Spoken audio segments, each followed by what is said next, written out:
Comme vous le savez, la Nouvelle-Zélande a été frappée par une très grosse attaque terroriste par un homme qui s'est cru dans un jeu vidéo, qui a mis une GoPro sur lui, qui est rentré dans la mosquée et qui a ouvert le feu.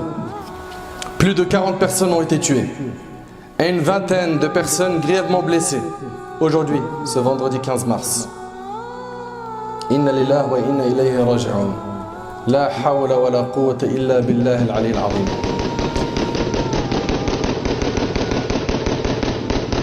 Alhamdulillahi rabbil alamin. والعاقبة للمتقين ولا عدوان إلا على الظالمين وأشهد أن لا إله إلا الله وحده لا شريك له ولي الصالحين وأشهد أن محمدا عبده ورسوله وصفيه من خلقه وخليله سيد الأولين والآخرين اللهم صل عليه وعلى آله وصحبه ومن اتبعهم بإحسان إلى يوم الدين أما بعد. Mes chers frères et sœurs, c'est avec un cœur déchiré que j'adresse ce discours à vos cœurs, car je suis dans l'émotion, mais alhamdulillah, bifadlillah subhanahu wa ta'ala, je reste lucide. Comme vous le savez, la Nouvelle-Zélande a été frappée par une très grosse attaque terroriste par un homme qui s'est cru dans un jeu vidéo, qui a mis une GoPro sur lui, qui est rentré dans la mosquée et qui a ouvert le feu. Et qui a ouvert le feu à des fidèles qui étaient dans la mosquée le jour du vendredi. Il a ouvert le feu et il en a tué un paquet. Un paquet. Et subhanallah, quand on regarde la vidéo que lui-même a tournée, on voit que ces islamophobes ont franchi une étape. Ils ont franchi une étape. Ces racistes ont franchi une étape. Il se filme pendant qu'il est en train de conduire, il met de la musique, il est détendu, il se gare, il prend sa mitraillette, il rentre dans la mosquée et il arrose les gens. Inna lillahi wa inna ilayhi raji'un. La hawla wa la quwwata illa billahi al-ali al-azim. Le bilan, plus de 40 personnes ont été tuées et une vingtaine de personnes grièvement blessées aujourd'hui, ce vendredi 15 mars. Et ça s'est passé dans deux mosquées de la ville néo-hollandaise Christchurch, selon un bilan officiel. Le tireur, âgé de 28 ans, australien, un témoin a raconté au site internet d'information Stuf qu'il était en train d'y prier quand il a entendu des tirs. En prenant la fuite, il a vu sa femme morte devant l'édifice religieux. Un autre homme a dit avoir vu des enfants se faire abattre. J'avais des corps partout sur moi. Un Palestinien présent dans l'un des lieux de culte a raconté qu'il avait vu un homme être abattu d'une balle dans la tête. Il a raconté à l'AFP, sous couvert d'anonymat, j'ai entendu 3 coups de feu rapides et après environ 10 secondes, ça a recommencé. Cela devait être une arme automatique. Personne ne pourrait appuyer sur la gâchette aussi vite. Puis les gens ont commencé à sortir en courant. Certains étaient couverts de sang. Après avoir entendu cela, il ne faut surtout pas sombrer dans la panique en se disant ça va être notre tour, ils vont nous exterminer jusqu'au dernier, etc. Premièrement, notre devoir, quand on entend une information aussi choquante, lors des moments d'épreuve, ce qui nous est demandé, c'est de rester lucide. C'est de rester lucide.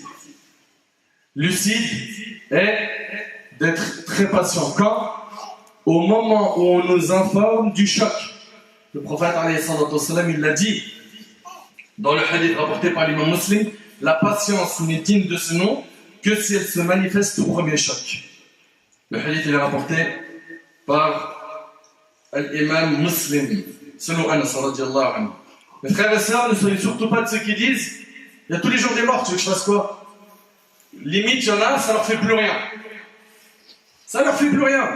Parce que tous les jours, il entend que dans telle ville, tel pays, il y a eu des morts. Avez-vous oublié qu'Allah Tabarak wa Ta'ala a dit les croyants ne sont que des frères? Vous avez oublié ça? Les croyants ne sont que des frères. C'est un bloc. C'est un corps.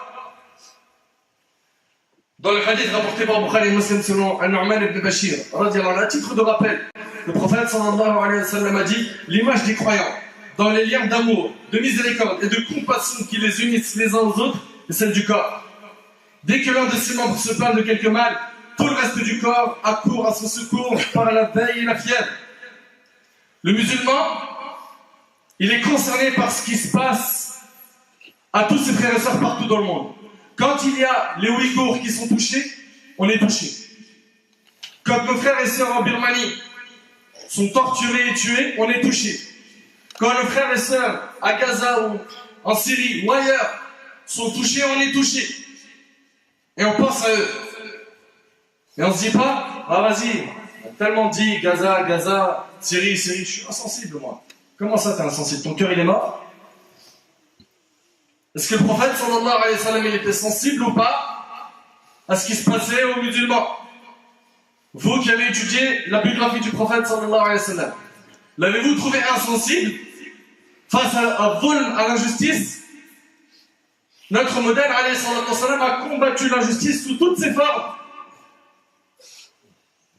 Et ce qui s'est passé, c'est du terrorisme. C'est du terrorisme. Cet homme, raciste, islamophobe, terroriste, a été attrapé. Mais il a planté une graine. Il a planté une graine. Parce qu'il y a des islamophobes qui rêvent de faire ce qu'il a fait, mais qui sont en mode off. Et lui, il a planté une graine.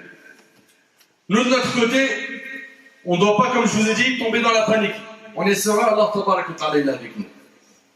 Allah tabarak wa ta'ala te protège à partir du moment, Allah tabarak wa ta'ala te protège à partir du moment où tu es avec lui. Ça veut dire quoi?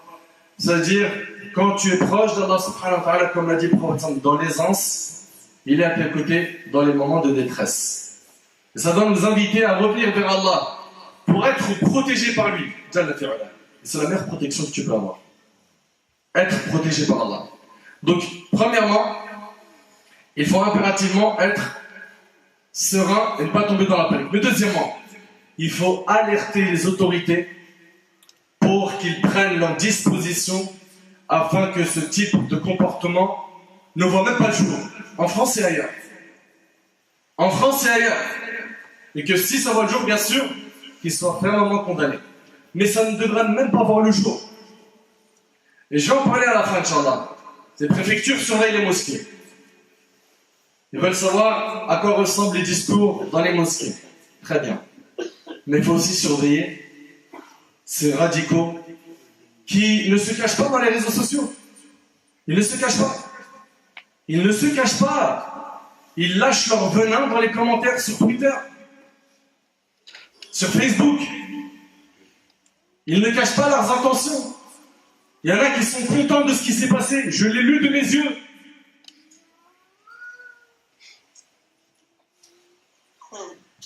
Qu'Allah accorde le firdaus à tous ces morts.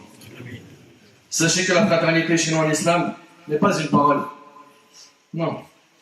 C'est plus que ça. La fraternité chez nous doit se traduire par la miséricorde, l'entraide, par la compassion, par le fait de soutenir nos frères et nos sœurs qui sont opprimés, par le fait d'être aux côtés de qui? De ceux qui ont été lésés. Et peu importe leur couleur, leur origine et leur religion. C'est comme ça dans notre religion. Toute personne qui est lésée, on est de son côté. Pourquoi? Pour essayer de l'aider à récupérer ses droits. Notre religion nous interdit l'injustice. Avez-vous oublié qu'Allah tabarak wa ta'ala dans le hadith d'Abi Dharr qui est rapporté par Muslim, Allah Azza wa Jalla a dit, écoutez bien, ô mes serviteurs, je me suis interdit l'injustice et je l'ai rendu interdite envers vous-même, ne soyez pas injustes. Allah il s'est interdit le vol. Mais rapidement, comment faire pour soutenir nos frères et nos sœurs qui sont opprimés, qui sont lésés, ou qui ont été touchés par cet acte terroriste? Premièrement, ad-du'a. Invoquer Allah subhanahu wa ta'ala. Où en sommes-nous par rapport au dua? Invoque Allah tabarak wa ta'ala avec un cœur présent, pas un cœur ghafil, un cœur insouciant. Demande à Allah subhanahu wa ta'ala de faire miséricorde à nos frères qui nous ont quittés, à nos sœurs qui nous ont quittés. Demande à Allah tabarak wa ta'ala de raffermir les membres de leur famille, de leur accorder la patience. Demande à Allah tabarak wa ta'ala d'améliorer leur situation. Demande à Allah azza wa jal de s'occuper des injustes et qu'ils reçoivent ce qu'ils méritent. Faisons des invocations, car l'invocation est la flèche qui ne rate jamais sa cible. Quand elle sort d'un cœur, un cœur pur, quelqu'un qui sait comment parler avec Allah subhanahu wa ta'ala. Et puis, certes, nous sommes très tristes d'apprendre cette nouvelle, mais alhamdulillah, ils sont morts dans la mosquée. Et ils sont morts pendant le vendredi. Et celui qui meurt le vendredi, il est épargné du châtiment de la tombe. Comme l'a dit le prophète sallallahu alayhi wa sallam. Également, deuxième devoir de chaque musulman et musulmane face à ce type de catastrophe, c'est de se transformer nous-mêmes en propres médias. Chacun d'entre nous est un média. Aujourd'hui, Allah tabaraka wa ta'ala, il a mis à la disposition des humains sur terre les réseaux sociaux. Les réseaux sociaux. Avec un clic, tu peux faire bouger beaucoup de choses, n'est-ce pas? Profite de ces réseaux, que ce soit sur Facebook, Twitter, Instagram, Snap ou autre. Profite afin de diffuser cette information. Profite afin de diffuser cette information à autrui, car tout le monde n'est pas au même niveau d'information. Sans compter que la vidéo, elle commence à être censurée dans les réseaux sociaux. La vidéo commence à disparaître. C'est-à-dire bientôt on n'aura plus de traces de cela, à part quelques écrits, ça finit aux oubliettes. Et pourquoi on dit d'informer les gens? Pour que l'injuste reçoive ce qu'il mérite. Et pour que nous prenions nos responsabilités pour aider ceux qui sont dans le besoin. C'est un devoir religieux. Chaque personne à son échelle doit transmettre l'information. Chacun. Moi j'ai qu'un petit réseau sur WhatsApp, fais. Je peux faire ça que par mail groupé, fais. Chacun à son niveau, il transmet l'information. Pourquoi? Pour qu'on fasse des invocations à ces personnes-là. Qu'on les assiste. S'il y a moyen de les aider, ça va tellement se médiatiser qu'il y a peut-être une organisation qui va prendre en charge telle aide. Ça peut être les frais de l'enterrement, ça peut être un rapatriement ou autre. Mais il faut impérativement pour cela se mobiliser. Vous qui aimez partager tout et n'importe quoi sur les réseaux sociaux. Une glace ou un cappuccino, il peut y avoir 30 000 partages. Mais là, il s'agit de la vie de nos frères et nos sœurs. On doit être sensible à la cause. Le prophète l'a été pendant toute sa vie. Vous qui avez lu la biographie du prophète sallallahu alayhi wa sallam et qui l'avez étudiée, l'avez-vous trouvé insouciant face à ce qui se passe aux gens et face à l'injustice? Également, Ahbab al-Kiram, renforçons les liens entre nous. Allah yabarik fikum, nous sommes dans une période où il faut de l'union.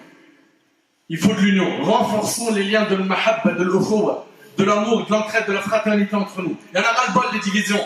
Jusqu'à maintenant, il y en a qui vivent dans leur bulle. Ils ne serrent pas la main à lui, ils ne parlent pas à lui, lui c'est ceci, lui c'est cela. Il y a du sang qui coule partout. Il y a du sang qui coule partout.